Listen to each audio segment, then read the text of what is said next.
இப்போ ரெண்டு ஒரு மகிழ்ச்சிகரமான ஒரு செய்தி. ஒரு மகிழ்ச்சிகரமான செய்தியை நான் பகிர்ந்துக்கிறேன். மாண்பு தமிழ்நாட்டு முதலமைச்சர் இன்னைக்கு அமெரிக்கா நாட்டிற்கு சென்றிருக்கின்றார். பல முதலீடுகளை பெறுவதற்காக சென்றிருக்கின்றார். அதில் பல தரப்பு மொத்த எம்ஓயு சைன் ஆகியிருக்கிறது. திருச்சி மாவட்டத்தை சார்ந்தவங்க முறை அங்கே இருக்கின்ற ஒரு மிகப்பெரிய ஒரு பெருமையாக இதுவரைக்கும் அவர் சைன் பண்ண எம்ஓயுல is one of the highest இன்வெஸ்ட்மெண்ட்டாக சொன்னேன். கம்பெனி நேம் வந்து ஜாபில் அப்படிங்கிற ஒரு கம்பெனி. இது உலகத்திலே பார்த்தீங்கன்னா 4வது மிகப்பெரிய எலக்ட்ரானிக் சம்பந்தமான அந்த உற்பத்தியை செய்யக்கூடிய ஒரு கம்பெனி. இது திருச்சி மாவட்டத்தில் இருக்கின்ற மணப்பாறையில் அமைய இருக்கின்ற சிப்காட்டில் இது அமைய இருக்கின்றது. கிட்டத்தட்ட 5000க்கும் மேற்பட்டிருக்கின்றவர்களுக்கு வேலை வாய்ப்புகளை உருவாக்கி தருகின்ற விதமாக, குறிப்பாக பெண்களுக்கு அதிகப்படியான வேலை வாய்ப்பை உருவாக்கி தரக்கூடியதாக இருக்கின்றது. எலக்ட்ரானிக்ஸ் அப்படின்னு வரும்போது பார்த்தீங்கன்னா அது ஸ்ரீபெரும்புதூராக இருந்தாலும் சரி, ஒசூராக இதனால ஒரு கிளஸ்டர்ஸாக இருந்தது. இன்னைக்கு தமிழ்நாட்டுடைய ஒரு மைய பகுதியாக இருக்கின்ற திருச்சியில் இதற்கான ஒரு மிகப்பெரிய ஒரு அறிவிப்பு நம்முடைய தமிழ்நாட்டு முதலமைச்சர் வெளியிட்டிருக்காங்க. அப்படியே அது திருச்சி மாவட்டத்துக்கு காரணங்கள் மகிழ்ச்சி. திருச்சி மாவட்டத்துக்காரங்க மட்டும்தான் உங்களுக்கு மகிழ்ச்சி அப்படின்னு சொன்னீங்கன்னா, இதனுடைய இம்பேக்ட் எங்கெங்கெல்லாம் வரப்போகுது அப்படின்னு பார்த்தீங்கன்னா, திண்டுக்கல்லை சார்ந்திருக்கின்ற, கரூரை சார்ந்திருக்கின்ற, புதுக்கோட்டை சார்ந்திருக்கின்ற, திருச்சியை சார்ந்திருக்கின்ற, தஞ்சாவூரை சார்ந்திருக்கின்ற இந்த இவங்களுக்கெல்லாம் சென்டர் பாயிண்டா வேலை வாய்ப்பு உருவாக்குவதற்கான ஒரு மிகப்பெரிய ஒரு வாய்ப்பாக இதை நாங்கள் பார்க்கிறோம். இந்த ஜாபில் அப்படிங்கிறது வந்து இவங்க யாருக்கெல்லாம் சப்ளையராக இருக்காங்க பார்த்தீங்கன்னா, ஆப்பிள் கம்பெனிக்கு சப்ளையராக இருக்கிறார்கள், சிஸ்கோக்கு இருக்கிறார்கள், ஹெச்பிக்கு இருக்கிறார்கள். இது ஒரு மிகப்பெரிய ஹிஸ்டாரிக்கல் ஒரு நியூஸாகத்தான் இதை நாங்கள் பார்க்கிறோம். ஸோ இந்த வேலை வாய்ப்பு அப்படிங்கிறது கிட்டத்தட்ட அதை சார்ந்திருக்கின்ற அனைத்து மக்களுக்குமே இது கொண்டு செல்கின்ற விதமாக, குறிப்பாக பெண்கள் முன்னேற்றம் வரும்பொழுது எப்படி முதலமைச்சர் வந்து பல்வேறு திட்டங்களை கொண்டு வருகிறார்கள், அதில் இந்த வேலை வாய்ப்பும் இது ஒன்றாக சேர்ந்திருக்கின்றது. இது அவங்க கணக்குப்படி பார்த்தீங்கன்னா மார்ச் 2026 இதுக்கான மேனுஃபேக்சரிங்ல ஆரம்பிக்கிற அளவிற்கு முதலமைச்சர் அவர்கள் வந்து மிகப்பெரிய ஒரு உற்சாகத்தையும் அவருக்கு வழங்கியிருக்கிறார்கள். திருச்சி மாவட்டத்தின் சார்ந்தவங்க முறையில் எனக்கு அது பெருமை. அது மட்டுமல்ல, இந்த ஜாபிலுக்குன்னு சில சப்ளைஸ் இருப்பாங்க, அவங்களோட வெண்டார்ஸ்னு சில பேர் இருப்பாங்க, அவர்களுக்கான அழைப்பையும் விட்டுருக்கணும். அவங்களும் வரும்பொழுது இன்னும் அது கூடுதலாக மாண்பு தமிழ்நாட்டு முதலமைச்சர் அமெரிக்காவிலிருந்து வந்து இதில் டைரக்ட் அண்ட் இன்டைரக்டாக எம்ப்ளாய்மெண்ட்ஸ் எத்தனை பேருக்கு வரும் அப்படிங்கிறத வந்து கண்டிப்பாக அவர் ஆய்வு சொல்வார். இந்த ஒரு மகிழ்ச்சிகரமான செய்தியை உங்களோட நாங்கள் வந்து பகிர்ந்துக்கணும். ஏன்னா அங்கே போயிருக்கின்ற ஆஃபீஸர்ஸ் எல்லாமே அங்கே லேட் நைட்டாக இருந்தாலும் நீங்கள் உடனே ஃபோன் பண்ணி சார் உங்கள் மாவட்டத்துக்கு வந்து சார் உடனடியே நம்முடைய பத்திரிகை ஊடகத்தில் சார் நமக்கு சொல்லுங்கள் சார், இது சாதாரண அறிவிப்பு மட்டுமே ஹிஸ்டாரிக்கல் அறிவிப்பு சார் என்று அவர் சொல்லியிருக்காரு. அதை பகிர்ந்து கொள்ள வேண்டும் என்கின்ற ஒரு ஆசை. மற்றொன்று நம்முடைய ஒன்றிய அமைச்சர் நேற்று ஒரு மிகப்பெரிய ஒரு ட்வீட் போட்டிருக்காரு, இதெல்லாம் பார்த்துருக்கீங்கன்னு நினைக்கிறேன் நான். அவர் நம்மளை பார்த்து கேட்குறாரு, கல்வி பணத்தில் நிதியில் வந்து நீங்கள் அரசியல் பண்ணாதீங்க. ஸோ அவர் கேட்குற கேள்விகள் ஒவ்வொன்றும் பார்த்தீங்கன்னா, ஏங்க நாங்கள் வந்து மதர் டங்கை தானே நாங்கள் வந்து ஆதரிக்கிறோம், மதர் டங்கில் நடத்துது அப்போ நீங்கள் எதிர்க்கிறீங்களா அப்படின்னு ஒரு கேள்வி அவர் கேட்குறார். தமிழ் உணர்வு, தாய்மொழி உணர்வு அப்படின்னாலே ஒட்டுமொத்த இந்தியாவிலே மற்ற மாநிலத்திற்கெல்லாம் எடுத்துக்காட்டாக நம்மை பார்த்து மற்ற மாநிலம் பெருமை பேசுகிற அளவுக்கு கொண்டு வந்து 1930s 1960s வரைக்குமே பார்த்தீங்கன்னா இதுக்கான போராட்டத்தில் முன்னிட்டு இதை ஜெயிச்சு தான் வந்து தமிழ் உணர்வை நாம் வந்து கொண்டு வந்திருக்கிறோம். ஸோ அவர் அதை மையப்படுத்தி அவர் சொல்லும்போது, தமிழில் இன்னைக்கு நாங்கள் பாடம் சொல்லி தருவது தமிழ் கொண்டு வர அதே நேரத்தில் அறிவியல் சார்ந்து அதே நேரத்தில் ஆங்கிலத்திலையும் அந்த பிள்ளைங்கள் புலமை வாய்ந்ததாக இருக்கணும் என்பதுக்காக தான் எங்கள் அண்ணா கொண்டு வந்த அந்த இருமொழி கொள்கை அப்படிங்கிற கலைப்பிற்கு இன்றைக்கு அடுத்த கட்டத்திற்கு நம்ம தமிழ்நாடு முன்னேறிக்கிட்டே இருக்கு. அவர் சில டெக்ஸ்ட் புக் கூட நாங்கள் வந்து தாய்மொழியில் தான் கொடுக்கலாம் இருக்கோம் நாங்கள், அப்போ அதுக்கு நீங்கள் எதிர்ப்பு தெரிவிக்கிறீங்களா? டெக்ஸ்ட் புக்கை பொறுத்தவரைக்கும் நம்மளுடைய தமிழக அரசினுடைய பாடநூல் கழகம் வந்து மிகப்பெரிய ஒரு பாடநூல் கழகம். எல்லாத்துக்கான புத்தகத்தை ஒரு ஆண்டும் எப்படி அச்செடுத்து கொடுக்குறது அப்படிங்கிறது நல்லாவே தெரியும். அது மட்டும் இல்லாமல் கடந்த நம்ம சென்னை இன்டர்நேஷ்னல் புக் ஃபேர் அதில் வந்து ஒரு எங்களுடைய பாடநூல் கழகத்தின் மூலமாக நம்ம வந்து தமிழ்நாட்டு முதலமைச்சர் மெடிசனா இன்ஜினியரிங்கா இது எல்லாத்தையுமே தமிழ்லே கொடுக்கலாம் எங்களுக்கு, அதை நாங்கள் தமிழில் மொழிபெயர்த்து கொடுத்து இது வெரி ஃபர்ஸ்ட் டைம் நம்ம தான். அதுவும் குறிப்பாக மெடிசன் என்று வரும்பொழுது இதை சார்ந்து படிக்கிற வடநாட்டை பார்க்கும்போது நீங்கள் என்ன பண்ணீங்க, அனாட்டமி அப்படிங்கிறதெல்லாம் அப்படியே ஹிந்தியில் அனாட்டாமின்னு எப்படி அப்படியே தான் வந்துச்சு. ஆனால் எங்களை பொறுத்தவரைக்கும் அனாட்டமி என்பதை நாங்கள் எப்படி மொழிபெயர்க்கணும், இது உடற்கூறு என்று நாங்கள் மொழிபெயர்க்கோம். இந்த மொழிபெயர்ப்பு சரியான முறையில் தமிழில் மொழிபெயர்த்து அதான் நீங்கள் எங்களுக்கு டெக்ஸ்ட் புக் இதில் வந்து மக்கள் நீங்கள் சொன்ன அவசியம் நாங்கள் செய்து கொண்டு தான் இருக்கின்றாங்க. இப்படி ஒவ்வொன்றையும் சொல்லும்போது நாங்கள் எல்லாத்துக்குமான ஒரு இன்க்ளூசிவ் எஜுகேஷன் கொடுக்கணும் ஆசைப்படுறோம் அப்படின்னு நீங்கள் சொல்லுவீங்க. நாங்கள் அதை ஏற்கனவே நாங்கள் கொடுத்துட்டு தான் இருக்கோம். எல்லாருக்கும் எல்லாம் என்கின்ற வகையில் நான் வந்து அவங்ககிட்ட திருப்பி நான் கேட்க வந்து என்னங்க தான் காலை சிற்றுண்டி அப்படிங்கிற திட்டத்தை எதுக்காக நான் கொண்டு வந்திருக்கேன்? இல்லை யார் முதல்ல கொண்டு வந்தா இந்தியாவில்? புதுமை பெண் திட்டம் யார் கொண்டு வந்தா?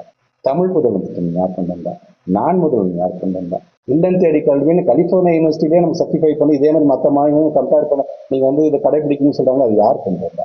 சரி, எல்லாமே நம்முடைய மாண்பு தமிழ்நாட்டு முதலமைச்சர் கொண்டு வந்தது தான் நாங்கள் வந்து முழுமையாக நாங்கள் கடைபிடித்துக் கொண்டிருக்கின்றோம். ஆக எல்லோருக்கும் எல்லாம்ங்கிறது இன்க்ளூசிவ் ஃபியூச்சரிஸ்டிக்கான ஒரு எஜுகேஷன் கொடுக்க வேண்டும் இன்னைக்கு ஒரு ஆசையின் காரணமாகத்தான் இன்றைக்கு நம்ம ஜிஆரே பார்த்தீங்கன்னா எந்த அளவுக்கு இன்னைக்கு வந்து அதிகமாக சென்றிருக்கிறது என்று எனக்கு பார்க்கின்றது.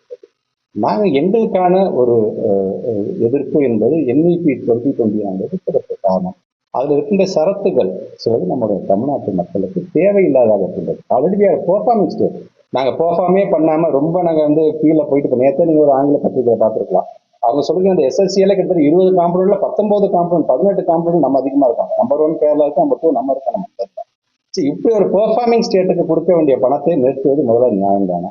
மாநில சுயாட்சி கன்கரண்ட் ஒத்திசைவு பட்டியல்னா என்ன? முதல்ல அதோட அர்த்தம் என்ன? நீயும் பேசுங்க, நானும் உட்காந்து பேசுவோம். பேசி உங்களுக்கு எது உங்க மாநிலத்துக்கு தேவை அதுக்கு நிதியை ஒதுக்கணும். இப்பதான் பண்ணிட்டு இருந்தீங்க.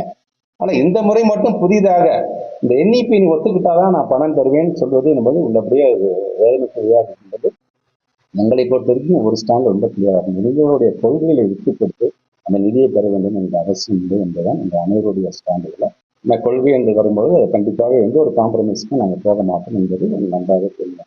எங்களை பொறுத்த வரைக்கும் நீங்கள் அதில் சொல்கிற மும்மொழி கொள்கைங்கிற திட்டமாக தான் தெரியும். உங்களுடைய கரிக்குலம் ஃப்ரேம்ஒர்க்காக இருந்த 5+3+3+4 என்கின்ற அந்த கரிக்குலம் ஃப்ரேம்ஒர்க்காக இருக்கும். ஏன்னா பிள்ளைகளுக்கு மன உளைச்சல் 3ஆம் வகுப்பு 5ஆம் வகுப்பு 8ஆம் வகுப்பு பிள்ளைங்களுக்கு வந்து நான் வந்து எக்ஸாம் நடத்த போகிறேன், அந்த குழந்தை அதில் பாஸ் ஆகணும், 2 மாதம் டைம் தானே, உடனடியாக அந்த பிள்ளைய பாஸ் பண்ணி அடுத்ததுக்கு கொண்டு வா அப்படின்னா அங்கேயே ரீட்டைன் பண்ணாது. ஆக்ட் 1ஆவது 8ஆவது வரைக்கும் ஆள் பாஸ் பண்ணி அடுத்தது கொண்டு போகணும் தான் உங்களுடைய ஆக்டே இருக்குது. நீங்களே அதை முரண்பட்டு இந்த மாதிரியான விஷயம் 6ஆம் வகுப்புல வந்து குலக்கல்வி எப்படியாச்சும் கொண்டு வரணுங்கிற மாதிரியான இது எந்த விஷயத்திலும் ஏமாந்து விடக்கூடாது என்பதை நாங்கள் ஸ்ட்ராங்காக இருக்கும். உங்களோட கருத்துக்களை எடுத்துக்கொள்ளலாம். கருத்துக்களை எடுத்து சொல்லும்போது இவ்வளோ கருத்து சொல்றிய தம்பி, ஆனால் நீ வந்து பெர்ஃபார்மன்ஸ் இல்லையேன்னு சொன்னீங்கன்னா நீங்கள் சொல்கிறேன் கேட்டுதான். நாங்கள் இவ்வளோ கருத்துக்களை சொல்லி இதை தாண்டி ஒரு பெர்ஃபார்மிங் ஸ்டேட்டாக நாங்கள் போகும்போது நீங்கள் நல்லா பண்ணுறீங்க, நீங்கள் உங்களுக்கு அதிகப்படியாக நிதி தரேன், உங்களுடைய மாடலை நாங்கள் அடுத்த இந்தியாவுக்கு மற்ற மாநிலத்துக்கு நாங்கள் கொண்டு போகிறோம், தமிழ்நாடு மாதிரி அவங்க அடுத்தவங்க கிராஸ் மினிமம் ரேஷியோவில் அதிகமாக போகட்டும் அப்படின்னு நீங்கள் நினச்சிட்டீங்கன்னா அது நம்ம வந்து ஒரு நீங்கள் சொல்கிற மாதிரி ஒரு புரிதலான ஒரு பேச்சாக இருக்கும். ஆனால் நீங்கள் ஏதாச்சும் விதத்தில் உங்கள் சித்தாந்தத்தை உள்ளே கொண்டு வர வேண்டும் என்கிற குறிக்குள்ள தான் இருக்கின்றீர்களே தவிர இந்த நிதியை ஒதுக்குறதுல நீங்கள் இப்படி தாமதப்பட்டுள்ளது. ஒவ்வொரு ஆண்டும் சமகர சிக்ஷா அப்படின்னு வரும்போது SSCக்கான நிதியை ஒதுக்கிக்கிட்டே தான் வந்துருக்கீங்கன்னா நீங்கள் 60%, நாங்கள் 40%. அதனால பல திட்டங்கள் இந்த கூட்டத்தில் கூட அது சார்ந்து நாங்கள் திட்டத்தை நாங்கள் இருந்தாங்க. ஆனால் இப்போ நீங்கள் பணத்தை நீங்கள் நிறுத்துவீங்க, கிட்டத்தட்ட 2050 கோடி நிறுத்துவேன்னு சொல்லி எவ்வளோ நியாயம் தானே? அதே மாதிரி ஒவ்வொரு என்னுடைய ஆசிரியர் பெருமக்கள் இதனால 15,000 ஆசிரியர் பெருமக்கள் இன்னைக்கு வந்து சம்பளம் வாங்கிக்கிறாங்க. அவங்களுக்கு வாழ்க்கையை கேள்விக்குறியாக்குன்னு நினைக்கிறீர்கள், இது நியாயம் தானே என்கின்ற கேள்வியை தான் நம்முடைய மாண்புமிகு ஒன்றிய அமைச்சருக்கு நான் வைக்கின்ற ஒரு கேள்வியாக இருக்க வேண்டும். அதனால தான் இந்த பத்திரிகை துறை ஊடக சாப்பிட்ற நண்பர்கள் உங்களையும் அழைத்து என்னுடைய கேள்வியாக அவரும் வைக்க நான் கடமை. ஒப்புதான் பண்ணணும்னு சொல்லுவாங்க. இப்போ அவங்க ஒருவேளை நிதி கொடுக்கலன்னா நம்மளால தமிழ்நாட்டை பொறுத்த உங்களுக்கே தெரியும், பல வரலாறுகள் இருக்கின்றது. பல நேரங்கள் நம்ம போராடி தான் எல்லாத்தையும் பெற்றுங்க. உடனே அவங்க கொடுக்க இந்தி போராட்டமாக இருந்தாலும் சரி, இந்த ஒதுக்கீடு பிரச்சனையாக இருந்தாலும் சரி, இப்போ வரைக்கும் அனைத்து சாதின அர்ச்சனையாக இருந்தாலும் சரி, எல்லா விதத்திலையும் நம்ம நியாயமாக போய் வைக்கிறோம் கருத்தை. நியாயமாக வைக்கும் பொழுது அதை நாம் வெற்றி பெற்று தான் வருகின்றோம். கண்டிப்பாக நம்ம தமிழ்நாட்டு முதலமைச்சர் வெற்றி என்பது இதிலும் அடங்கும் என்கின்ற ஒரு நம்பிக்கை. இந்த விஷயத்தை அரசியல் வச்சுக்கிறாங்களா? அவங்க நம்மளை பார்த்து சொல்றாங்க, பட் நாங்க சொல்றது ஒன்னே ஒண்ணுதான். நாங்க இவ்வளவு பெர்ஃபார்ம் பண்ணிட்டு இருக்கும்போது அரசியல் யார் செய்ய பார்க்கிறார் என்பதை பொதுமக்களே பார்த்து கொண்டிருக்கின்றார்கள். அதனால இதில் நீங்கள் அரசியல் கலக்காமல் நான் அவருக்கு 1 to 1 அதை உட்காந்து பேசும் பொழுது என்ன இருக்கு, என்னைக்கு அக்செப்ட் பண்றேன்னு சொல்ல வேண்டியது வித்தின் ஹாஃப் அன் அவர் உங்களை பார்த்து ரிலீஸ் பண்ணிருந்தேன், இது வந்து மேட்டர் ஆஃப் டைம் அப்படிங்கிற அளவுக்கு தான் இருக்கிறதே தவிர இஸ் ஆல்சோ ஃப்ரம் நான் ஹிந்தி ஸ்டேட். அவருமே ஒரிசாங்கிறது நான் ஹிந்தி ஸ்டேட் தான் வர்றாரு. அவருக்கு அதை மோஸ்ட்லி தெரியும், அவருக்கு என்ன நிர்பந்தம்னு தெரியல. அவர் இது போன்ற ஒரு நடவடிக்கை எடுக்கும்போது நான் அதுக்கு வைக்கின்ற வேண்டுகோள், கட்சிக்கு நாங்கள் பணம் கேட்கலாம். கிட்டத்தட்டமா எங்கள் தமிழ்நாட்டில் இருந்த பல லட்சம் பிள்ளைகளுடைய எதிர்காலத்தை மனதில் வைத்து தான் நாங்கள் பணம் கேட்கின்றோம். புதிதாக பணம் கேட்கவில்லை. நீங்கள் ஒவ்வொரு வருடமும் 2018 ஒருங்கிணைந்த இந்த RMSC SSC எல்லாம் ஒன்று சேர்ந்து SSCன்னு கொண்டு வந்தா நீங்கள் பணத்தை கொடுத்துட்டு இருக்கீங்க. 2020 அப்புறம் தான் NEPங்கிற ஒரு கான்செப்ட் வருது. ஆனால் NEP நீங்க சேர்த்துக்கிட்டாதான் இதை தருவேன்னு சொல்லுவது அது எந்த விதத்திலும் நியாயம் இல்லை என்று நான் தெரிவிக்கிறேன். சார் மகாவிஷ்ணுவோட அது ஏற்கனவே முக்கிய தெரியும். மாற்றுத்திறனாளிகளை சார்ந்திருக்கின்ற அந்த சங்கம் வந்து ஒரு புகார் கொடுத்துருக்கோம். அதன் அடிப்படையில் அவரும் கைது செய்யப்பட்டிருந்தார். அது காவல்துறையும் அவங்களும் சேர்ந்து அதை எடுக்க வேண்டிய ஒரு முடிவாக. ஆனால் ஒன்று மட்டும் நான் பார்க்கின்றேன், இந்த பரபரப்பான செய்திகள் அப்படின்னு பார்க்கும் பொழுது இதற்கு காரணம் யார், என்ன ஒன்று ஆக்ஷன் தான், அதுக்கு ஒரு என்கொயரி போடணும், என்கொயரி மூலமாக ஒரு பக்கம் இருக்கிறது. ஆனால் இதை கோர்த்து இதை வேற விதமான ஒரு டைவர்ஷன் அவங்க கொண்டு போகும்பொழுது எனக்கு என்னன்னா, நான் இவ்வளோ நிதி கேட்குறேன், இவ்வளோ டேட்டா வச்சு நான் நிதி கேட்குறேன், இந்த நிதியை தருவதுங்கிற கான்செப்டே எல்லாரும் விட்டுட்டு இப்போ நேராக இந்த இதுக்கு வரும்பொழுது எனக்கு இதை சார்ந்து எனக்கு என்ன தோணுதுன்னா, தமிழ்நாட்டு முதலமைச்சர் நிறைய திட்டங்களை கொண்டு வந்து மாணவர்களுக்கான அந்த இம்ப்ளிமெண்ட் பண்ண வேண்டிய வேலையை நன்மை பண்றான். புத்தகம் எல்லாத்தையும் படிக்க வச்சிருவான் போறதுக்கு அப்படிங்கிற ஒரு கோபம் சில கூட்டத்துக்கு இருக்குதோ அப்படிங்கிற ஒரு எண்ணம் தானே எனக்கு இருக்கின்றது. எங்களை பொறுத்த வரைக்கும் நம்முடைய தமிழ்நாட்டு முதலமைச்சர் சொன்னதுதான், படிக்காத மேதை ஒருவரை காட்டுகிறோம் என்று யாராவது சொன்னால் படித்த 1,00,000 பேரை காட்டுவோம் என்று நாம் சொல்வோம். அதற்கு கல்வி அவசியம் என்று சொல்லியிருக்கார். அந்த இலக்கை நோக்கி நாங்கள் கண்டிப்பாக நாங்கள் என்னுடைய பயணத்தை தொடர்ந்து இவ்வளவு டேட்டா வச்சு நம்ம சொல்றோம். பட் ஆனால் மகாவிஷ்ணு மேட்டரை மட்டும் எடுத்து பாஜக தலைவர்கள் விமர்சனம் பண்றவங்களுக்கு உங்களுடைய பணம் கேட்கறதே பாரதிய ஜனதா அரசாங்கத்தை தானே கேட்கறேன் நான். அதனால சொல்றேன், அதையும் முடிச்சு போடாமல் இதுக்கு நாங்கள் என்ன ஆக்ஷன் எடுக்கணுமோ அதை ஆக்ஷன் நாங்கள் எடுப்போம். உங்ககிட்ட கேட்குற பணத்தை பத்தி நீங்க பேசுங்க, இது வரைக்கும் அதை பத்தி நீங்க வாங்க திறக்க மாட்டேங்கிறீங்களா? இவ்வளவு டேட்டாஸ் எல்லா பத்திரிகை துறை ஊடகங்களுக்கு நம்மளுக்கு நண்பர்கள் நமக்கே தெரியுது. இவ்வளவு பெர்ஃபார்மிங் பண்றது 53 தாண்டி 62ங்கிற அளவுக்குலாம் வந்துருச்சு. நீங்க பல திட்டங்களை ஒன்றிணைத்து இப்படி கொண்டு வரும்பொழுது அது சார்ந்து யாருமே அவங்க பதில் சொல்ல மாட்டாங்க. அதான் எனக்கு வேதனைக்குரியா இருக்கு. அதனால அதை டைவர்ட் பண்ண முதல்ல எங்க பணத்தை சார்ந்து நிதி சார்ந்து என்னவோ அந்த வார்த்தை. ஆமா, இன்னைக்கு வந்து ஏற்கனவே நம்ம பொதுவாக நம்ம ஆசிரியர் சங்கங்களை பொறுத்தவரைக்கும் அவருடைய உணர்வுகள் ஒவ்வொரு ஆண்டும் ஒரு விதமான பண்ணும்போது ஏதாவது கூப்பிட்டு காம்ப்ரமைஸ் பண்ணணும். இந்த முறையும் அதே மாதிரி கேட்கும்போது கிட்டத்தட்ட ஒரு 31 வகையான கோரிக்கைகளிடம் வைத்தாங்க. அதை 12 வகையான கோரிக்கைகள் நம்ம என்ன செய்வோம், அது எப்படி செய்வோங்கிறது நம்ம அவங்கள்ட்ட எழுத்துப்பூர்வமாக கொடுத்துட்டோம். பட் இருந்தாலும் இன்றைக்கு ஒரு அடையாள ஆர்ப்பாட்டமாக அதை அவர்கள் அறிவித்திருக்கார்கள். அதில் அவங்க என்னென்ன கோரிக்கைகள் வைக்கிறார்கள் என்று பார்த்தோம். அதை பார்த்து உங்களை பொறுத்தவரைக்கும் நம்முடைய ஆசிரியர் சங்கம் வைக்கின்ற கோரிக்கையை பார்த்து காலம் முழுக்க இந்த பக்கம் ஓடுற கூட்டம் நம்ம கிடையாது. அதை அழைத்து பேசி அதை எது செய்ய முடியும், இப்போ எது செய்ய முடியும், எது காலதாமதம் என்பதை நாங்கள் தொடர்ந்து வலியுறுத்தி கொண்டு தான் இருக்கின்றோம். அவருடைய உணர்வுகளை மதிக்கும் விதமாகத்தான் இதை நாங்கள் பார்க்கணும். பேச்சாளர்களை வச்சு அரசு கூட இப்போ வந்து தமிழ்நாட்டு முதலமைச்சர் அமெரிக்காவில் அந்த பல்வேறு பணிகள் இருந்தே வந்துச்சுனாலும் இது சார்ந்த ஒரு கைட்லைனை வந்து நம்ம கண்டிப்பாக நம்ம உடமையாக கொண்டு வர வேண்டும் என்று சொல்லியிருக்கிறார். ஆக அது சார்ந்த கைட்லைன்ஸை நம்ம வித்தின் 1 or 2 டேஸில் வந்து அந்த எப்படி விதிமுறைகள் கடைபிடிக்க வேண்டும், ஒரு பள்ளிக்கூடத்துக்கு யார் வர வேண்டும், மோட்டிவேஷன் ஸ்பீக்கர்ஸ் பேக்ரவுண்ட் எப்படி செக் பண்ண வேண்டும் என்கின்ற ஒரு கைட்லைன்ஸ் வந்துச்சு என்று சொன்னால் உள்ளபடியே அங்கே பணியாற்றக்கூடிய எங்களுடைய அதிகாரிகளாக மட்டும் ஆசிரியர் பெருமக்களுக்கும் ஒரு மிகப்பெரிய ஒரு உறுதி சக்தியாக இருக்கும் என்று நாங்கள் கொடைக்கானல் நெறிமலை கிராமங்களில் பார்த்தீங்கன்னா ஸ்கூல் வந்து ரொம்ப தூரத்தில் இருக்கு, கிராமங்கள்லேருந்து போகுது. அந்த குழந்தைகள் வந்து போகிற வழியில் பார்த்தீங்கன்னா காட்டு தான் போக முடியும். அவங்களுடைய பாதுகாப்பு நேற்று கூட பள்ளிக்கூடத்தை போய் பார்த்துட்டு வந்தேன். அப்போ பார்க்கும்போது அவங்க வில்பட்டி அதை பக்கத்தில் ஸ்கூல்லேருந்துலாம் வர்றாங்க. அவங்களுக்கு நீங்கள் சொல்கிற மாதிரி இங்கே இருக்கிற நம்முடைய அதிகாரிகளும் இங்கே இருக்கிற நம்முடைய மக்கள் பிரதிநிதிகளும் சொல்லும்போது சில நேரங்கள் காட்டுப்பகுதியில் வந்து விலங்குகள் நடமாட்டம் உள்ளதெல்லாம் இருக்கின்றது. இப்போ சரியான இப்போ நம்ம இவ்வளோ பேசணும் இல்லையா, நம்ம இப்போ எஸ்எஸ்சியில் ஒன்றும் அந்த காம்பனண்ட் இருக்குது, எஸ்பாட்டிங் அப்படின்னு காம்பனண்ட் எங்கன்னா குறிப்பாக மலைப்பகுதியை சார்ந்திருக்கின்ற பிள்ளைகளை பள்ளிக்கூடத்துக்கு கூட்டிட்டு வரும் பொழுது அவளை அழைத்து வருவதற்கென்று ஒரு நிதி கொடுக்குறோம். இதுன்னு பார்த்தா இப்படி அந்த பிள்ளைங்க பண்ணணும், அதுலேயும் கை வைக்கிறாங்க.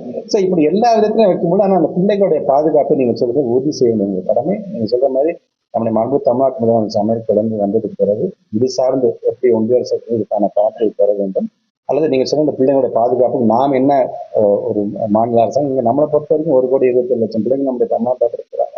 எல்லா போர்டுலையும் படிக்கிறாங்கன்னு சொன்னால் நம்ம மாநிலத்தில் படிக்கிற பிள்ளைங்க நாம பாதுகாக்க வேண்டும் என்கின்ற உறுதியோடு நாம் இருக்கின்றோம். இதையும் கண்டிப்பாக நம்ம பொதுவாகவே அவங்களுடைய துறை சார்ந்து ஏதாவது தொய்வு ஏற்படுமாயா என்று சொன்னால் அதில் ஏதாச்சும் அவங்களோட கவனக்குறைவு இருக்கிற சொன்னால் நான் தொடர்ந்து நம்ம எடுத்துக்கொண்டு தான் இருக்கணும்னாங்க. நேற்று கூட நம்முடைய மாநில விளையாட்டுத்துறை அமைச்சர் மதுரையில் வந்து ரெவி மீட்டிங் நடத்திருக்காரு, எஜுகேஷன் சார்ந்தாங்க. அதுலேயும் சில கருத்துக்களை என்னோட பகிர்ந்துருக்கேன். ஸோ குறிப்பாக அவருக்கு வந்து இந்த மாதிரி நாங்கள் இடமாற்றம் பொழுது பனிஷ்மெண்ட் மட்டும் இல்லை, ஒரு வார்னிங்காக இந்த விஷயம் நாங்கள் போகிறதுக்கு நல்லா பண்ணுங்க அப்படிங்கிறதுக்கான ஒரு இதாக வருகிறார். கவனக்குறைவோடு யாரும் இருக்கக்கூடாது என்பது தமிழ்நாட்டில் இருக்கிற மற்றவர்களுக்கும் சென்றடைக்க வந்து நம்ம செய்தியாக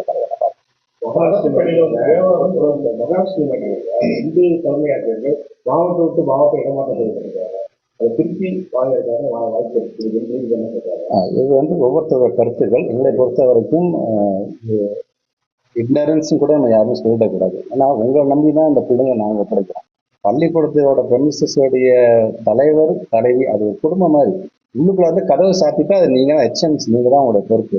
அதையும் தாண்டி இல்லை இந்த அதிகாரி அனுமதி கொடுத்தாரா, அந்த அதிகாரி அனுமதி கொடுத்தாரா, ஸோ இதெல்லாம் இந்த நான் சொன்ன மாதிரி இந்த என்கொயரி போய் நாங்கள் அடுத்த நேரத்தில் நான் பேச என்ன நடந்துட்டு இருக்கேன். ஏன்னா அந்த என்கொயரிக்கு அது டிஸ்ட்ராக்ஷன் ஆடக்கூடாது. அதனால அவங்க என்ன ரிப்போர்ட் வருதுன்னு பார்த்துட்டு அதற்கு தகுந்த ரிப்போர்ட் இது வந்து என்ன நடந்தது உள்ளபடியோ என்ன நடந்தது யாருமே வந்து வாங்க இந்த கண்டென்ட் பேசி யாரும் சொல்ல போறது இல்லை. அது நடந்தது அந்த மூட நம்பிக்கையை கொண்டு வந்தது கண்டிப்பா அது ஏற்றவே கொள்ள முடியாது. ஏன்னா அறிவியல் சார்ந்து நீங்க சமுதாயத்தை கொண்டு போனதுக்காக தான் நான் பிள்ளைங்க வெளிநாடு கூட்டுக்கு போகும்போதெல்லாம் அங்க ஒரு சயின்ஸ் எக்ஸிபிஷன்ஸ் கூட்டு போகிறது, அங்க இருக்கின்ற லைப்ரரிஸ்க்கு கூட்டு போகும்போது அங்க இருக்கின்ற யூனிவர்சிட்டிக்கு கூட்டு போய் ஸ்காலர்ஷிப்னா என்ன, மேற்படிப்பு என்னென்ன படிக்கலாம் தெரியுமா, ஆர்எம்டிங்கிறது என்ன அப்படிங்கிறதா நாங்கள் வந்து சொல்லிட்டு இருக்கும் பொழுது இப்படி ஒரு அறிவு சார்ந்த சமுதாயத்தை ஒரு பள்ளிக்கல்வித்துறையே இப்படி செஞ்சுட்டு இருக்கும்போது இந்த மாதிரி நடக்கும்போது உள்ளபடியே அது வேதனைக்குரியதாக இருக்குது. அந்த புரிதல் முதலடியாக யாரை அனுமதித்தா அதில் இல்லையே என்கிற வேதனை தான் நான் பார்க்கணும். மூட நம்பிக்கை சோசியல் மீடியாவில் பார்த்துருக்கீங்க, ஒரு கார்ல வந்து பள்ளிக்கல்வித்துறைன்னு போட்டிருக்காங்க, அது ஒரு மதத்தில் இருந்த வாசகர்கள் இருக்காங்க, அதுக்கு என்ன பார்த்துட்டாங்க. அதுக்கு கூட நியூஸ் கொடுத்துருக்கோம். நம்ம ஒரு ஆசிரியரோட நம்பிக்கை போடக்கூடாதுதான். அது வந்து மதம் சார்ந்து எதுவுமே வந்து கல்விக்கு வரக்கூடாது அப்படிங்கிறத மிக மிக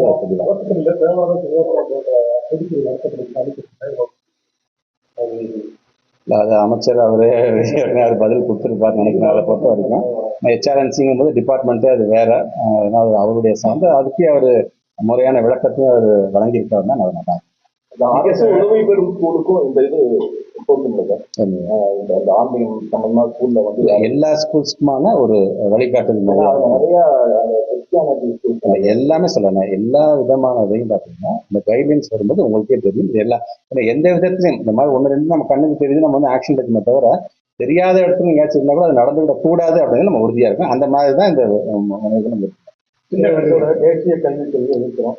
மாநில அரசோட கல்வி கொள்கைக்கும் தேசிய நம்ம ஒன்றிய அரசோட கொள்கைக்கும் என்ன முரண்பாடு, முக்கிய முரண்பாடு? ஸ்கூல் எஜுகேஷன் பாலிசி பொறுத்தவரைக்கும் நிறைய நம்ம வந்து சும்மா ஒரே இடத்துல உட்காந்து பார்க்க ஒட்டுமொத்தமாக தமிழ்நாடு மூலம் ஒரு முன்னாள் நீதியாச தலைமையில் ஒரு குழு அமைத்து கல்வியாளர்களை சந்திக்கும், மாணவர்களை சந்திக்கும், அங்கே இருக்கின்ற முக்கிய ஆசிரியர்களை சந்தித்து எல்லாமே ஒரு ரிப்போர்ட் நம்ம வச்சிருக்கோம். நாங்கள் இப்போ நாங்கள் சொல்கிறோம் பார்த்தீங்கன்னா ஏன் இதை நாங்கள் ஏற்றுக்கொள்ளலை அப்படின்னு நாங்கள் சொல்லும்போது பார்த்தீங்கன்னா எங்களுடைய நம்ம ஸ்டேட் எஜுகேஷன் பாலிசியில் சிலது எது நமக்கு தேவையானது என்பதெல்லாம் நம்ம வரையறுக்கப்பட்டது. அது நம்ம தமிழ்நாடு முதலமைச்சர் அது நமக்கு இருக்கிறது நாங்கள் வழங்கியிருக்கோம்.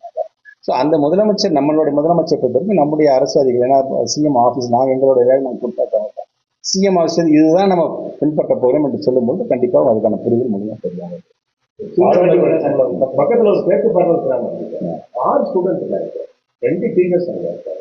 அது அந்த மாதிரி ஸ்கூல் வந்து நியரஸ்ட் ஏதாவது பெரிய ஸ்கூல் தான் சேர்த்தோம்னா 2 டீச்சர். நேற்று கூட பார்த்தீங்கன்னா எனக்கு இங்கே நான் வந்து நம்ம சிஓஸ்க்கு ஒரு மீட்டிங் நான் வச்சிருந்தேன். அப்போ ஒரு 3 பகுதியாக சொன்னாங்க. கூப்பல் அப்புறம் இன்னொன்று 3 இந்த 3த்துக்கு சேர்த்து மைய பகுதி நீங்கள் ஹை ஸ்கூல் வச்சிங்கன்னா பிள்ளைங்களை அது மாதிரி ஒரு 3 ஏரியா சொல்லியிருக்காங்க. இமீடியட்டாக எனக்கு ஒரு நோட்டு எனக்கு ஒன்று அனுப்பிச்சிடுங்க அப்படின்னு நாங்கள் சொல்லி வைக்கிறோம். அது இல்லாமல் நடத்துகிற ஒரு பத்திரிகையில் நான் பார்க்கும்போது அண்ணா பாரதியா அதை சார்ந்து நேற்று அதை கிளம்ப 7 மணிக்கு கிளம்பும்போது பார்த்தா ஏற்கனவே அலர்ட் ஆகிட்டாங்கட்டாங்க. அதனால அங்கே போக வேண்டாங்கிறதுக்காக அவங்க வந்து கீழ்மலையிலேருந்து வராங்க. பெருசாக பில் ஆகும்போது அவங்க கீழ்மலையிலேருந்து மேலே இல்லை வசதி இருக்குது, கீழேருந்து மேலே வர டீச்சரை ஆன் டயத்துக்கு வரணும் எதிர்பார்க்குறோம். அவங்க கீழே இருக்கிறது இங்கே உடனே ப்ராக்டிக்கலா பேசுவோம். அப்படிங்கும்போது இங்க இருக்க டீச்சர் போடுங்கன்னு சொல்லி நேற்று உத்தரவு கொடுத்தாங்க. ஸோ அதை பொறுத்தவரைக்கும் சரி நம்ம நாலேஜுக்கு எது வருதோ முதலமைச்சர் சொல்ற மாதிரி தான் படிச்சுட்டே இருங்க. அதுக்கு என்ன தடை வந்தாலும் அதை நாங்கள் பார்த்துக்கோம். 15 அரசு மேல்நிலைப் பள்ளி, தனியார் மேல்நிலைப் கல்லூரி, ஆண்கள் கல்லூரியில்